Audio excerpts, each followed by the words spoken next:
Hello children, this video is for 11th class students. Subject Computer Science. In this first video, we are going to start Unit 1. The Unit 1 is Computer Fundamentals. So we are going to see the basics of the computer. First we can move on to definition of computer. So that is, what is a computer? A computer is an advanced electronic device that it is going to take the raw data as the input from the user. It is going to process the data with the set of instructions and it is going to give the result. Result we will call it as the output. We can display the output in the screen or we can save it for the future use also. So here three functions. One is input, the second one is process, the third one is the output. Other than that, we have the fourth function, that is saving option for the future use. So here it can process both numerical and non-numerical data, that is arithmetic and logical calculations can be happen over here. So the next we are going to see the main four functions of a computer. What are the four functions here? One is input, the second one is process, third one is output and the fourth one is we can store the result for the future use. We can see one by one in detail. The first one, it is the input. Input is nothing but the data, that is the raw information the user is going to enter into the computer. How we are going to enter? By the help of the input devices. What are the input devices we know? Keyboard, mouse, all those things are called as the input device. So here what is this raw information? This raw information may be letters, numbers, images, etc. What is the second function? That is, by getting the input, it is going to process inside. Process is nothing but it is going to do the operation over here. How it is going to do? With the help of the set of instructions. What is instruction? Set of instruction, it is called as program. This is going to happen in an internally. So it is an internal process. It is going to happen inside the computer. What is the third function? It is the output. What is output? After processing, it is going to give the result. That result we are going to call it as the output. What is the fourth function? As we said, we can save the result for the future use also. That is stores, result, storage. So these are all the four main functions. It is going to get the input, process the data, produce the output, even we can save for the future use also. So whatever we have seen, just we are going to look into an architectural diagram. So in simple, how we are going to give the input? Using input device. It is going to enter into the CPU. What is CPU? Central Processing Unit. So what are the content of the CPU? It has control unit, arithmetic and logical unit. Here the processing of data, that is set of instructions, will be processed here using the program. So after processing, it is going to give the output using the output device. We can display in the monitor or we can take a printout. So these are all some of the output devices. If we want to use the output for the future use, we can also store it in the memory.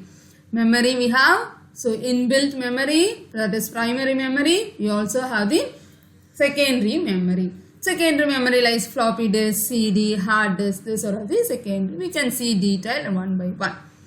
So if you like this video, please subscribe it so you can get the next topic in the Unit 1. Next, the overall computer system. What is a computer system? What it contains in it? So computer system is the hardware plus software. Then who is going to use this? The user.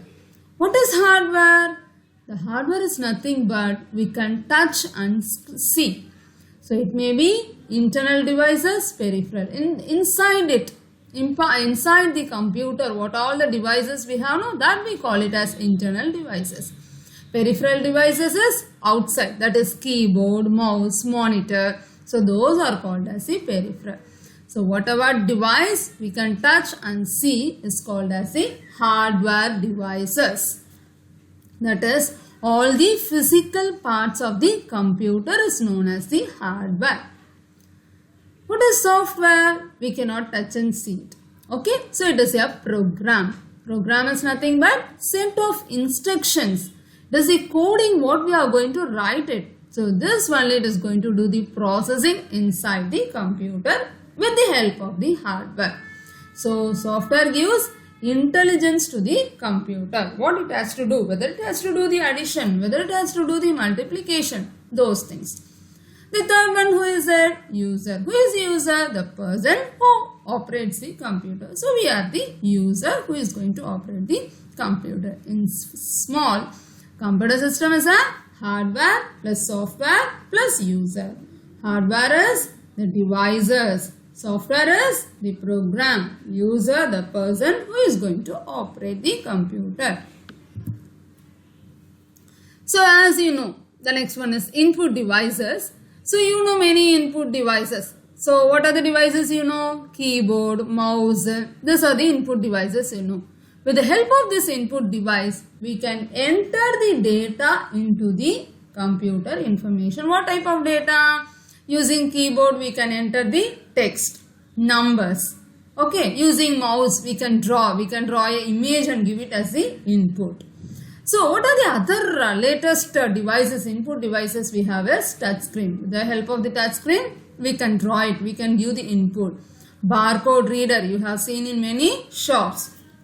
Scanner, directly we can scan and give the input. MISR, OMR, etc.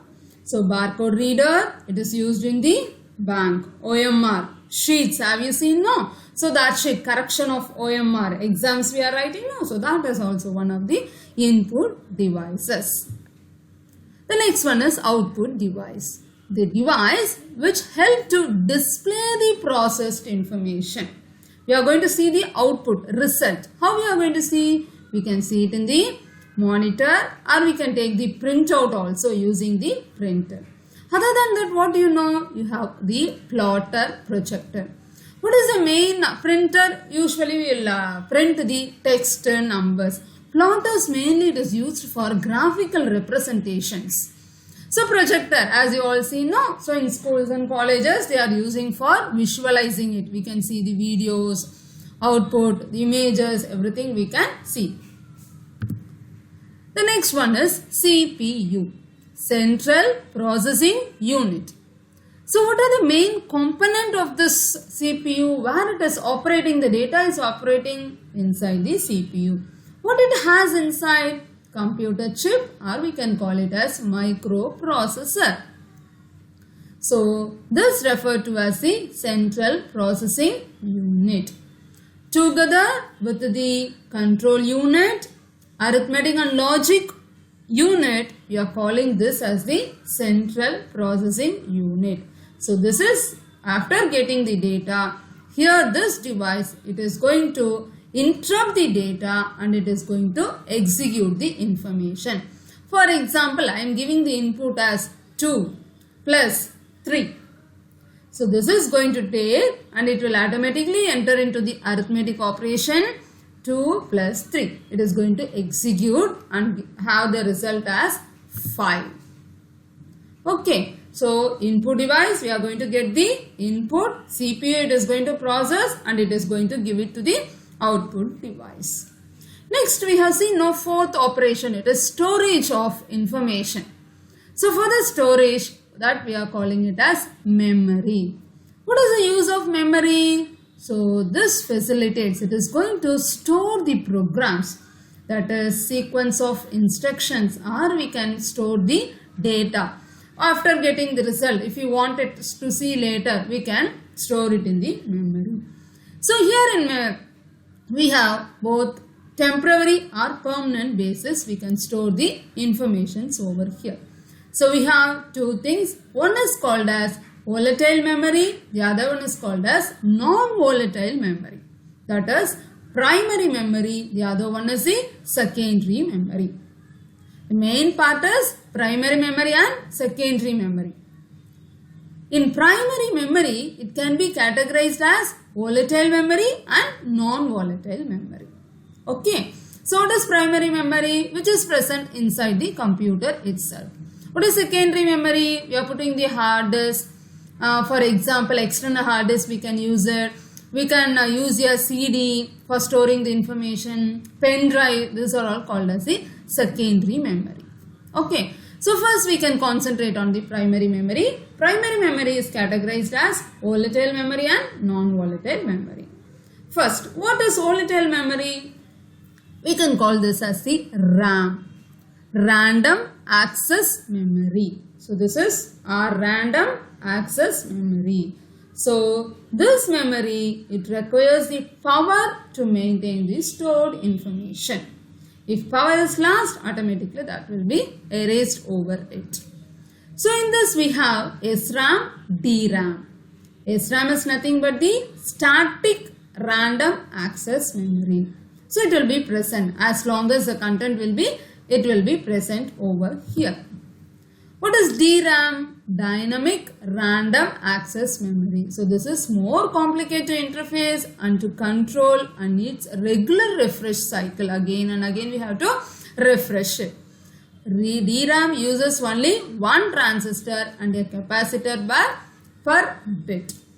Okay, it allows greater, higher densities and it has more bits on the memory. So SRAM is not worthwhile for desktop, where DRAM dominates because it should be dynamic. It should not be as it is static. Once stored, we cannot change. It should not be. So we need a dynamic RAM. So DRAM dominates it. The next type in primary memory, the second type is non-volatile memory. We call it as ROM. Read only memory. R is for read, O is for only, this is for memory. Non-volatile memory in a computer that retains the stored information even when the power is switched off.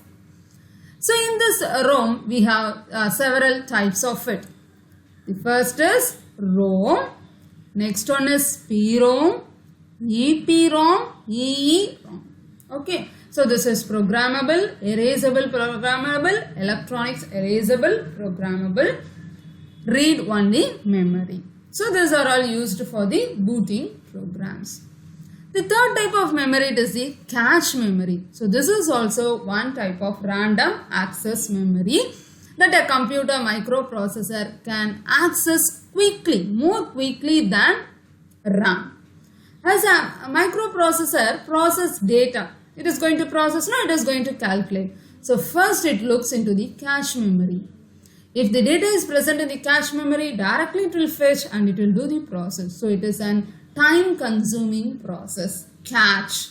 It is going to cache and it is going to process. So cache memory is the fastest memory. So first RAM processor will go and check the cache memory. If the data is there, it will take and process very quickly.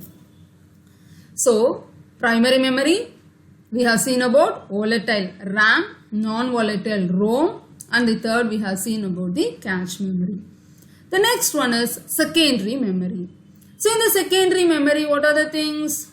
Hard disk, that is local hard disk which is present inside. Next is optical disk, CDR, CD, that is read only, read and write. Okay. So next we have pen drive, floppy disk, memory cards, external hard disk also available. We can fix it, we can store more information. Wherever we can carry over it. So this secondary memory is carryable. We can take from one laptop, one desktop, and then we can put it in the another desktop. The latest one is we have the Blu-ray disc. The all other things it is used to you. Here it is Blu-ray disc. It is non-Blu-ray. It is also, it is a BLUE9. It is a BLU-ray disc. That is BD. It is the name of new optical disc format. So this format is more than 5 times it has a capacity of the traditional DVDs what we are using it. Okay, so it is a dual layer, 2-layer disc it has this. So it is a current optical disc. We can read and write as a laser type. So this is the Blu-ray disc. So it has been now frequently used nowadays. So this is about the memories. So the most important thing now it is units of memory. We should know, this should be very clear. The smallest unit what we are using, we are calling it as bit. Bit is nothing but 0 or 1 because computer understands only 0 and 1. Not other than that anything it won't understand. So what is the smallest unit? Bit. What is 1 bit? It may be 0 or it may be 1. The next 1 byte. What is 1 byte? 8 bit is called as 1 byte. That is the one word. 8 bit. Next, what is 1 nibble? It is 4 bit. Half of the byte is the 1 nibble. Next, just have it as after the byte, it is 8 bit, kilobyte. 1024 byte. So this is byte. This is 1024 byte is kilobyte. 1024 kilobyte is megabyte. 1024 megabyte is 1 gigabyte. 1024 gigabyte is terabyte. 1024 terabyte is 1 petabyte. 1024 petabyte is exabyte. 1024 EB is zettabyte. 1024 zettabyte is 1 gigabyte. So just have one look. Bit is 0 or 1. Now have it in mind. 1 nibble means 4 bit. That's all. 1 byte is 8 bit. Kilobyte is 1024 byte. Next the same thing. Sequence it comes. Kilo, mega, giga, tera, peta, exa, zetta and yotta. So this is about the units of memory. So till this we can finish this video 1. If you like this video, you just subscribe it. So according to the unit for class 11 computer science, in the next unit video I am going to give you the next topic in sequence. Okay, thank you. See you again.